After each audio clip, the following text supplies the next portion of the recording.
Hello friends, welcome to exams friend. कैसे हैं आप सब? उम्मीद करता हूँ बहुत अच्छे होंगे। आप सबों के डिमांड पर आज के इस वीडियो में मैं आपका पसंदीदा टॉपिक टेंस लेके आया हूँ। आज का इस वीडियो प्रेजेंट टेंस कंप्लीट हो जाने वाला है। इस वीडियो में मैं आपको प्रेजेंट टेंस पूरा बताने वाला हूँ, ट्रिक के साथ और उन सभी एग्जाम्पल्स के साथ बताऊँगा ताकि आपको आसानी से प्रेजेंट टेंस क्लियर हो जाए। तो चलिए without delay let's start. Tense होता क्या है, सबसे पहले हम लोग ये जान लेते हैं। टेंस से क्रिया का कोई रूप अथवा दो से अधिक रूपों का संगठन का बोध होता है, जिसका प्रयोग किसी कार्य व्यापार के होने का समय दर्शाता है। हम लोग जो काम करते हैं उसका टाइमिंग बताता है। The tense stand for a verb form और a series of verb form use to express a time relation, समय।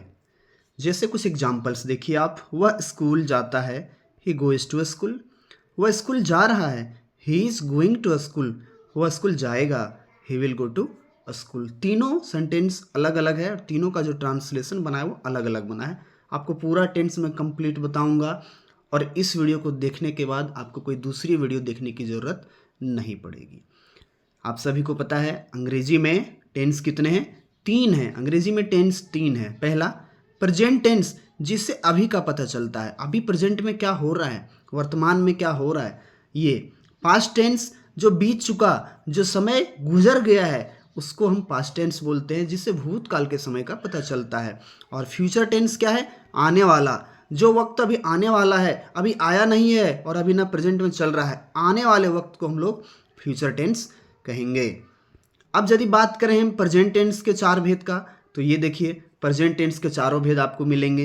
ये सिंपल प्रेजेंट टेंस, जिसको हम लोग प्रेजेंट इंडेफिनिट टेंस भी बोलते हैं, present continuous tense, present perfect tense, और चौथे नंबर का टेंस है प्रेजेंट परफेक्ट कॉन्टिन्यूअस टेंस। इसी प्रकार आपको पास्ट टेंस के भी चारों भेद मिल जाएंगे, यहाँ पे आप देख सकते हैं, और फ्यूचर टेंस के भी चारों भेद यहाँ पे आपको दिया गया है। आज इस वीडियो में हम लोग प्रेजेंट टेंस कंप्लीट करेंगे, तो हम लोग सबसे पहले प्रेजेंट टेंस को पढ़ लेते हैं। आते हैं हम लोग ये नंबर में simple present tense, present and definite tense भी इसको बोला जाता है। इसको हम पहचानेंगे कैसे? पहचानने का रूल्स क्या है? हिंदी के वाक्यों में, मतलब हम लोग जो सेंटेंस लिखते हैं, वह जाता है, वह आता है, जब मुख्य क्रिया के रूप में हूँ, हैं या हो या फिर हैं रहता है। यदि ये ना रहे तो क्या रहेगा? ता हूँ, ती हूँ, ते हैं, ते हो, ती हो, ता है या फिर ती है। ये सब यदि रह जाए तो इन वाक्यों का अनुवाद हम किस में करेंगे? इन वाक्यों का अनुवाद हम करेंगे सिंपल प्रेजेंट टेंस में। सिंपल प्रेजेंट टेंस वास्तविक में होता क्या है?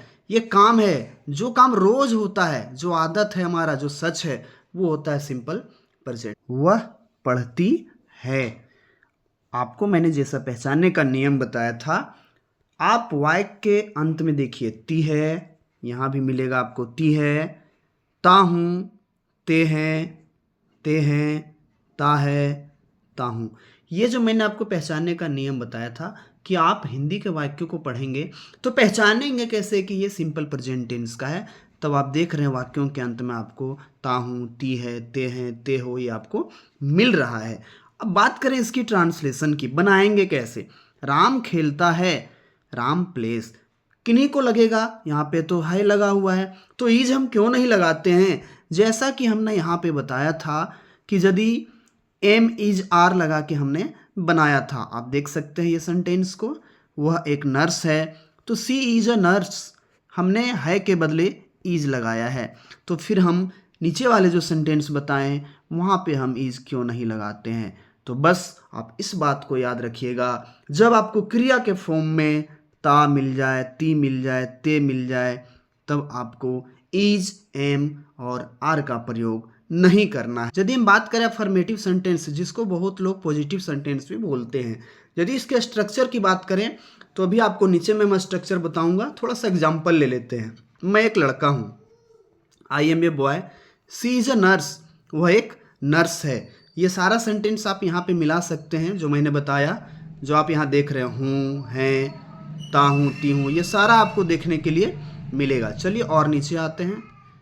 यू आर अ पोस्टमैन, आप एक डाकिया हो।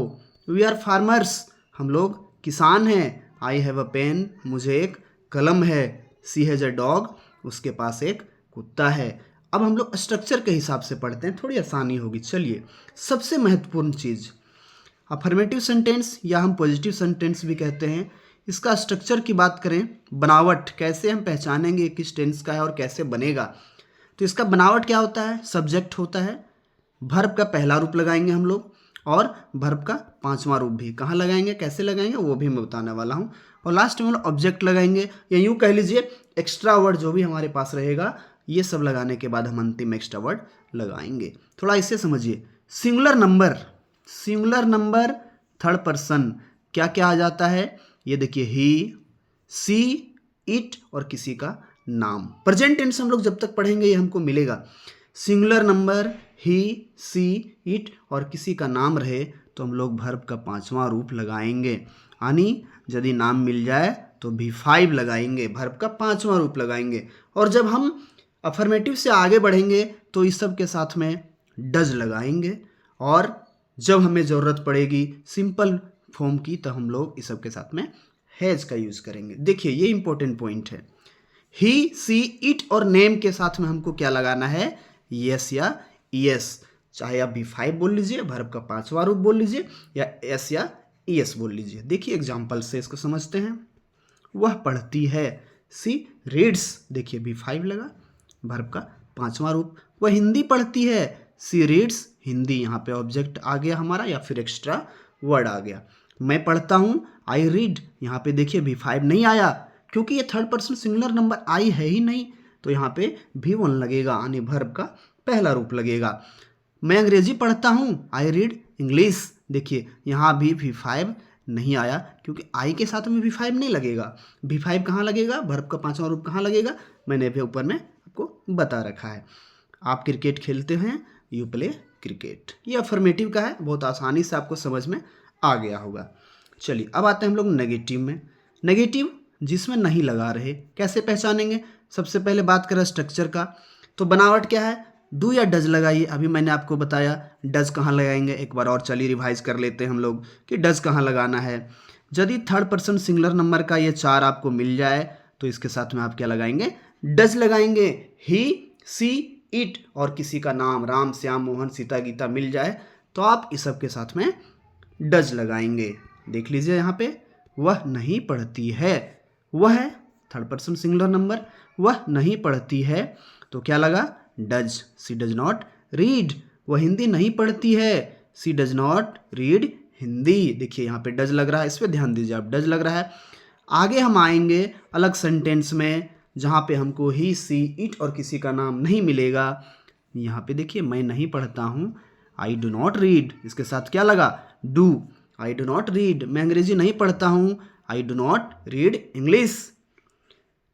आगे देखेंगे हम लोग ये सेंटेंस, देखिए, राम नहीं खेलता है, देखिए यहाँ पे डज लगा, राम डज नॉट प्ले, आप लोग नहीं खेलते हैं, यू डू नॉट प्ले।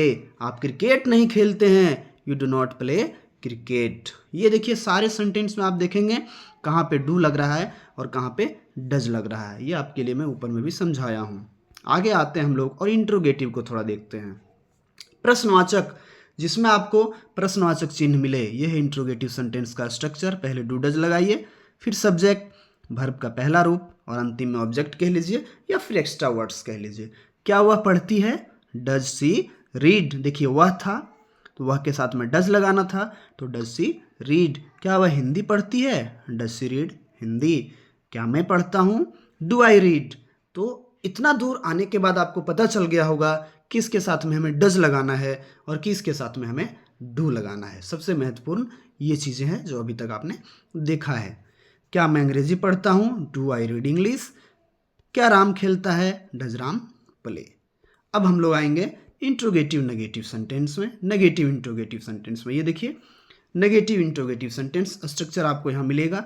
मैंने चारों लिखा है, क्यों लिखा है, क्योंकि डू, सब्जेक्ट, नॉट, शॉर्ट में इसको हम डोंट भी बोलते हैं, डोंट भी हम लिख सकते हैं तो गलत नहीं होगा, इसलिए मैंने ये स्ट्रक्चर आपको इजीली समझ में आए इसके लिए मैंने बना दिया है। इसका PDF भी मिल जाएगा, टेलीग्राम चैनल का लिंक मैं दे रहा हूँ, ज्वाइन कर लीजिए, मैं इसका PDF भी वहाँ डाल दे रहा हूँ।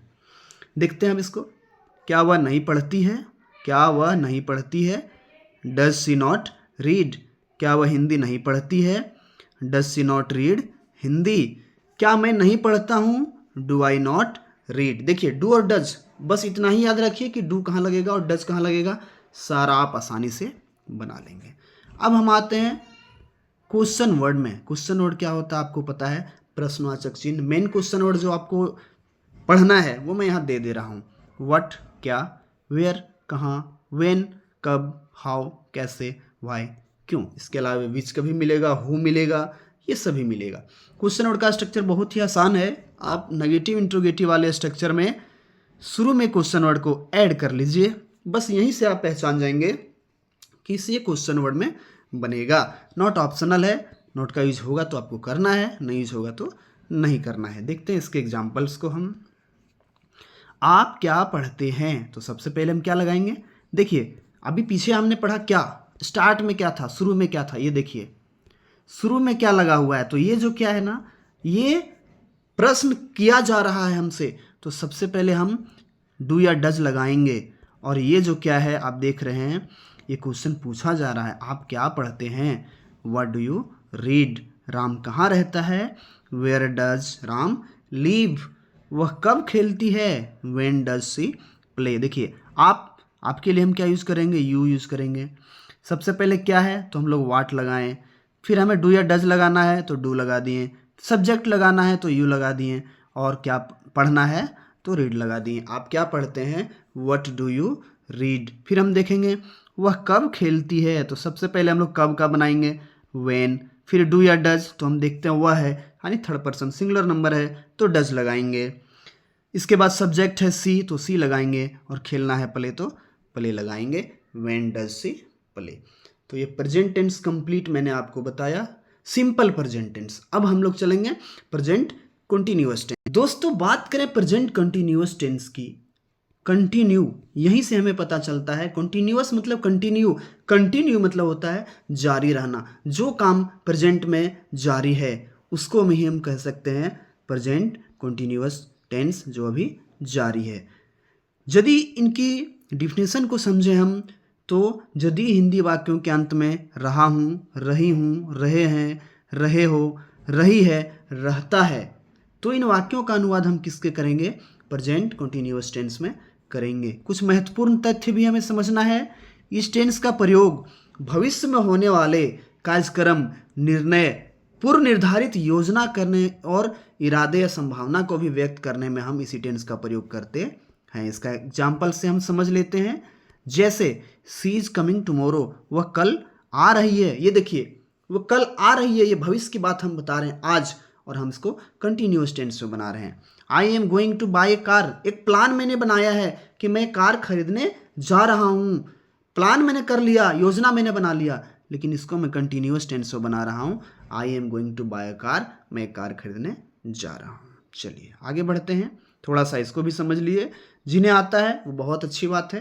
ही, सी, इट और किसी का नाम रहेगा तो हमें इज लगाना है, बाकी आई के साथ एम लगाना है, और बाकी जो भी बच जाता है उसके साथ आपको आर का प्रयोग करना है। चलिए अफर्मेटिव सेंटेंस हम लोग समझते हैं। सबसे पहले subject am is are plus V I N G कह लीजिए, या फिर बिफोर कह लीजिए, यानी वर्ब का चौथा रूप। बहुत ही आसान टेंस है, आराम से समझिए। ये देखिए मैं अंग्रेजी पढ़ा रहा हूँ, लास्ट में क्या आ रहा है, रहा हूँ। हम लोग पीछे वाले में क्या पढ़े थे, ता हूँ, ती हूँ, लेकिन इसमें नहीं है, इसमें रहा हूँ। आई एम टीचिंग इंग्लिश, ये है अफर्मेटिव, जिसको हम लोग पॉजिटिव भी बोलते हैं। बात करें नेगेटिव सेंटेंस की, ये देखिए नेगेटिव्स की भी स्ट्रक्चर दिया हुआ है। Subject am is are plus not plus V I N G, मैंने आपको बताया भी आई एन जी बोलिए, या फिर वर्ब का चौथा रूप। आप नहीं पढ़ा रहे हैं, देखिए लास्ट में रहे हैं आ गया है। यू आर नॉट टीचिंग, हम चाहेंगे तो इसको सब्जेक्ट के हिसाब से भी बनाएंगे। सबसे पहले सब्जेक्ट लगाइए, मैंने लगा दिया यू, फिर एम इज आर लगाइए, जो भी फिट बैठता है, मैंने आर लगाया क्योंकि यू के साथ में आर लगता है। फिर नोट लगाइए, मैंने नोट लगाया, फिर वर्ब का चौथा रूप लगाइए, मैंने वर्ब का चौथा रूप लगाया। आपको इस तरह से भी समझने में आसानी होगी। इंट्रोगेटिव सेंटेंस की बात करें तो सबसे पहले एम इज आर जो भी रहेगा आपके सेंटेंस के हिसाब से, फिर सब्जेक्ट लगाइए और फिर वर्ब का चौथा रूप। जैसे क्या वह हिंदी पढ़ रही है? Is she reading Hindi? Is she reading Hindi? अब हम बात करें नेगेटिव इंट्रोगेटिव की। बस कुछ भी नहीं है, जो सेंटेंस मैंने हमने ऊपर पढ़ा, आपको क्या करना है? नोट को ऐड करना है। क्या मैं आपको अंग्रेजी नहीं पढ़ा रहा हूँ? Am I not teaching you English? Sentence के हिसाब से चेक करते हैं। मैं था तो हम क्या लगा सकते थे? एम लगा दिए। फिर हमको सब्जेक्ट लगाना था, लगा दिए आई। फिर हमको नोट लगाना था, नोट लगा दिए। बिफोर लगाना था, बिफोर लगा दिए। और ऑब्जेक्ट बच गया यू और इंग्लिश, तो मैंने आपको योर इंग्लिश लगा दिया। थोड़ा शॉर्ट समझ लीजिए। आर नॉट को हम आरंट भी लिखते हैं, इसलिए ये क्वेश्चन मैंने आपके लिए एक्स्ट्रा दिया है। क्या हम लोग अंग्रेजी नहीं पढ़ रहे हैं? Aren't we reading English? इस टेंस में हमने क्या सीखा कि यदि हम लोगों को वाक्य के अंत में मिला रहे हैं, रहे हो, रही है, रहा है, तो हम समझेंगे ये कंटिन्यूअस टेंस का है। और सारे स्ट्रक्चर फॉर्म के साथ मैंने आपको बता दिया। अंत में हमारा बचता है क्वेश्चन वर्ड। क्वेश्चन वर्ड मैंने आगे बता भी रखा है आपको। प्रेजेंट टेंस में कौन कौन सा होता है? What, where, when, how, why. अब देखिए यहाँ पे क्वेश्चन हमारा क्या है? आप क्या कर रहे हैं? What are you doing? बहुत ही आसान टेंस है। मुझे विश्वास है कि आपको अच्छे से समझ में आ गया होगा। फ्रेंड्स, बात करें प्रेजेंट परफेक्ट टेंस की, तो इसको हम पहचानेंगे कैसे? प्रेजेंट परफेक्ट टेंस का जो भी वाक्य रहता है, उसके अंत में चुका हूँ, चुकी हूँ, चुके हैं, चुके हो, चुका है, चुकी है, या फिर यदि ये सब ना रहे तो क्या मिलेगा? या हूँ, ई हूँ, ए हैं, ए हो, या है, या फिर ई है। ये सारे शब्द आपको हिंदी के वाक्यों के अंत में मिलेगा। इंपॉर्टेंट पॉइंट मैं जो बताना चाहूँगा आपको, ये याद रखिएगा। Third person singular number he, she, it और किसी के साथ में आपको क्या यूज करना है? हैज का प्रयोग करना है। बाकी कुछ भी रहे आपको हैव का प्रयोग करना है। इसको आपको नोट करते चलना है। थोड़ा सा और समझते हैं। इस टेंस का प्रयोग मुख्यतः ऐसे कार्य व्यापार का बोध कराने के लिए होता है जो भूतकाल में समाप्त हो गया। कार्य जो हमने किया वो भूतकाल में समाप्त हो गया, परंतु उसका प्रभाव या संबंध वर्तमान से भी है। जैसे आई हैव ईटेन, मैंने खा लिया। मेरा जो खाने का काम था मैंने खत्म कर लिया, मैंने खाने का काम पूर्ण कर लिया है। He has broken his leg, उसने अपनी टांग तोड़ ली है। टांग टूट गया, कब टूटा? भूतकाल में समाप्त हो गया, लेकिन प्रभाव अभी है। क्या प्रभाव है? अब उसको 1-1.5 महीना टांग को ढोकर चलना है, टांग कर चलना है, एक पैर के सहारे चलना है। आपको उम्मीद है समझ में आया होगा। टांग कब टूटा? भूतकाल में। और प्रभाव कब है? अभी, वर्तमान में। तो वैसे सेंटेंस का प्रयोग हम लोग इसमें करेंगे। चलिए अब स्ट्रक्चर के हिसाब से चलते हैं। अफर्मेटिव सेंटेंस का स्ट्रक्चर क्या मिलेगा? सब्जेक्ट लगाएंगे हम लोग, हैज हैव लगाएंगे, और वर्ब का तीसरा रूप। यदि आपने वर्ब फॉर्म नहीं याद किया है, बहुत ही महत्वपूर्ण है, आप याद कर लीजिए। और बाद में हम लोग ऑब्जेक्ट कह लीजिए, या फिर एक्स्ट्रा वर्ड जो भी आप कह सकते हो उसको हम लोग लगाएंगे। एग्जाम्पल्स देखते हैं। मैंने खा लिया है, मैं खा चुका हूँ। दोनों के लास्ट वाले वर्ड को ध्यान दीजिए। लिया है, या फिर यूं कह लीजिए या है, या फिर चुका हूँ। दोनों एक ही बात कह रहा है। मैंने खा लिया है, मैं खा चुका हूँ। बात तो सेम है, और यदि बातें सेम है तो ट्रांसलेशन दोनों का एक ही बनेगा। आई हैव ईटन, मैंने खा लिया है। बहुत ही ईजी है, पहचानने का तरीका भी मैं आपको बताते चल रहा हूँ। देखिए अगला में नेगेटिव सेंटेंस। पहले सब्जेक्ट लगाएंगे हम लोग, हैव हैज लगाएंगे, नॉट भी 3, इसके बाद फिर वही एक्स्ट्रा वर्ड ऑब्जेक्ट जो आप कह लीजिए उसको यूज करना है। वह स्कूल जा चुकी है, आप लास्ट वाले शब्द को देखिए। चुकी है, वह स्कूल गई है, आप लास्ट वाले शब्द को देखिए। दोनों सेम है, बात तो एक ही बोला जा रहा है। वह है तो वह के साथ में हम लोग सी लगाएंगे, वह के लिए सी लगाएंगे। सी के साथ में हैज लगाएंगे, भी 3 लगाएंगे, गो का भी 3 गॉन होता है। टू स्कूल, वह स्कूल जा चुकी है, सी हैज गॉन टू स्कूल। बात करें इंट्रोगेटिव सेंटेंस का स्ट्रक्चर बहुत ही इजी है। हैज हैव, सब्जेक्ट और वर्ब का तीसरा रूप, फिर ऑब्जेक्ट या एक्स्ट्रा वर्ड जो भी हमको यूज करेंगे। क्या वे लोग यहाँ आए हैं? सबसे पहले हम लोग देखेंगे फोकस क्या हमारा, वे लोग। वे लोग के साथ में क्या लगना चाहिए? हैव, तो हैव लगा दिए। सब्जेक्ट हमारा क्या है? दे, तो दे लगा दिए। वर्ब का तीसरा रूप आना, तो वर्ब का तीसरा रूप कम, केम, कम, तो कम लगा दिए। ऑब्जेक्ट या एक्स्ट्रा वर्ड हमारा क्या था, हेयर, तो हमने हेयर का यूज कर लिया। चलिए आगे बढ़ते हैं। नेगेटिव इंट्रोगेटिव सेंटेंस, ये दोनों स्ट्रक्चर है। चूंकि हम लोग हैव नॉट और हैज नॉट की जगह पे हैवेंट और हैजंट यूज करते हैं, तो मैंने उसे भी बता रखा है। क्या वे लोग नहीं आए हैं, कहाँ पे, यहाँ। क्या वे लोग यहाँ नहीं आए हैं, ये देखिए पहचानने का नियम जो मैंने आपको बताया था, have they not come, have they not come. अब बात करें क्वेश्चन वर्ड। देखिए क्वेश्चन वर्ड हमारा मैंने आपको पीछे भी बताया, सिंपल प्रेजेंट टेंस में भी बताया, प्रेजेंट कॉन्टिन्यूअस टेंस में भी बताया, अब प्रेजेंट परफेक्ट टेंस में क्वेश्चन वर्ड हमारा वही है, what, where, how, when, why. इसके अलावा कुछ विच, हु और कुछ एक्स्ट्रा वर्ड होते हैं। चलिए अब देखते हैं इसको। तुम स्कूल क्यों नहीं गए हो, ये देखिए लास्ट का वर्ड ध्यान दीजिए, ए हो हमने पढ़ा था। Why have you not gone to school. यदि आपको ये क्लियर है कि इसके साथ हैज़ लगाना है, किसके साथ हैव लगाना है, V3 तो इसमें परमानेंट लगेगा ही लगेगा। आपके लिए ये टेंस कुछ भी नहीं है, ये टेंस आप यूं चुटकी में सीख जाएंगे। कोई भी डाउट हो तो कमेंट बॉक्स में आप कमेंट जरूर करें। Friends, present perfect continuous tense बहुत ही ध्यान से आपको समझना है। मैं बारीकी से एक एक करके सभी वर्ड को बता रहा हूँ और आपको अच्छे से समझा भी रहा हूँ, बशर्ते आप थोड़ा ध्यान से समझिए। पहचानेंगे कैसे कि कौन सा सेंटेंस, कौन सा वाक्य प्रेजेंट परफेक्ट कंटिन्यूअस टेंस का है। तो सबसे पहले पहचानना हमको क्या है, वाक्य के अंत में जो शब्द रहेगा वो रहेगा रहा है, रही है, रहे हैं, रहे हैं, रहे हो, रही हो, रहा है या फिर रही है, रहता है, ये शब्द रहेंगे। और इनके साथ में कुछ और रहेंगे, क्या रहेंगे, भूतकालिक समय सूचक शब्द। भूतकालिक मतलब जो पीछे बीता हुआ, भूतकालिक समय सूचक शब्द। जैसे क्या रह सकता है, 1 घंटे से, 2 घंटे से, 2 वर्षों से, सुबह से, 9 बजे से इत्यादि, ये शब्द रहेगा। और यदि ऐसा मिल जाए आपको तो आप समझ लीजिए किन वाक्यों का अनुवाद प्रेजेंट परफेक्ट कंटिन्यूअस टेंस में होगा।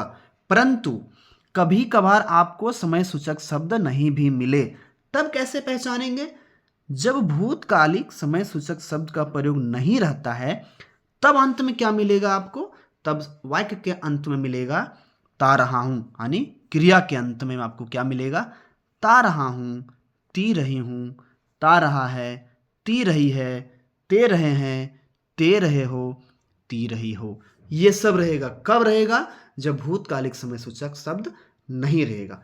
थोड़ा सा हम पहले ये समझेंगे, क्योंकि इस टेंस में फोर और सिंस का यूज हुआ है, तो कहाँ पे फोर लगेगा और कहाँ पे सिंस लगेगा, थोड़ा सा ये समझना जरूरी है। दोस्तों मैं ये प्रेजेंट टेंस का last part present perfect continuous tense बता रहा हूँ। वीडियो अच्छा लग रहा है और आपको समझ में आ रहा है तो आप वीडियो को लाइक करिए और फ्रेंड्स के साथ शेयर कर दीजिए। पास्ट टेंस का पार्ट आपको 1-2 दिन में मिल जाएगा और फिर अगले 1-2 दिन में आपको फ्यूचर टेंस का भी पार्ट मिल जाएगा। चलिए फोर का यूज कैसे करेंगे हम लोग। फोर का प्रयोग जब अवधि अर्थात कितनी देर से कितने समय में दी रही, तब हम लोग फोर का यूज करेंगे। मतलब कब से स्टार्ट हुआ और कब से एंड हुआ ये दिया रहे। जैसे आधे घंटे से, देखिए ये टाइम स्टार्ट होने का टाइम 1 घंटे से, 2 मिनट से, 4 दिनों से, ये सारा जो एग्जाम्पल्स हम देख रहे हैं ना, for several days, for years, for 3 years, ये सभी के सभी में हम लोग क्या यूज करेंगे, फोर का यूज करेंगे। यह जब भी आपको दिखाई दे तो हम लोग फोर का प्रयोग करेंगे। बात करें सिंस का प्रयोग हम कहाँ पे करेंगे। सिंस का प्रयोग जब निश्चित समय हो, किसी घड़ी, किसी दिन, किसी साल, मतलब फिक्स टाइम आपको मिल जाए, स्टार्टिंग टाइम मिल जाए, निश्चित समय मिल जाए, तो हम लोग वहाँ पे सिंस का यूज करेंगे। निश्चित समय क्या होता है, ये देखिए निश्चित समय सोमवार से, ये फिक्स है। कब स्टार्ट हुआ, मंडे से। पीछे वाले में हमने फोर में क्या देखा, 1 घंटे से, 2 घंटे से, 1 साल से, लेकिन यहाँ फिक्स है मंडे से। कब स्टार्ट हुआ, 2020 से। कब, 9 बजे से, सुबह से, शाम से, बचपन से, सिंस चाइल्डहुड। गत साल, गत साल आप समझते हैं जो साल हमारा बीत गया, चाहे वो गत साल रहे, सप्ताह रहे, महीना रहे, जो भी रहे, सिंस लगेगा। कल से, सिंस स्टरडे, ये भी फिक्स है, कल की बात किया जा रहा है। और कल सुबह से, यहाँ भी सिंस लगेगा। उम्मीद है आपने समझ लिया कि फोर का यूज कहाँ करेंगे और सिंस का यूज हम कहाँ करेंगे। चलिए अब आते हैं सीधा सेंटेंस पे। अफर्मेटिव सेंटेंस सबसे पहले हम लोग पढ़ेंगे, पॉजिटिव सेंटेंस भी बोलते हैं इसे। स्ट्रक्चर क्या होगा, पहले सब्जेक्ट लगाएंगे, हैज हैव लगाएंगे, बीन लगाने के बाद बिफोर लगाएंगे, VING को हम लोग वर्ब का चौथा रूप भी कहते हैं। ऑब्जेक्ट कह लीजिए या फिर एक्स्ट्रा वर्ड कह लीजिए, फिर हम लोग फोर सिंस का यूज करेंगे और लास्ट में हम लोग टाइम का यूज करेंगे। ये हमारा स्ट्रक्चर बनता है। अब हमने चूंकि पहचानने का नियम आपको पढ़ा रखा है, तो देख लीजिए आप सबसे पहले, आप पढ़ते रहे हैं, ये देखिए लास्ट में ते रहे हैं, क्या मिल रहा है, ते रहे हैं, और कोई समय सूचक शब्द भी नहीं लगा हुआ है, तो डायरेक्ट बनाएंगे हम यू हैव बीन रीडिंग। कहाँ पे हैज लगेगा और कहाँ पे हैव लगेगा मैंने प्रेजेंट परफेक्ट टेंस में बता रखा है, आपने नहीं देखा तो एक बार बैक होके फिर देख लीजिए।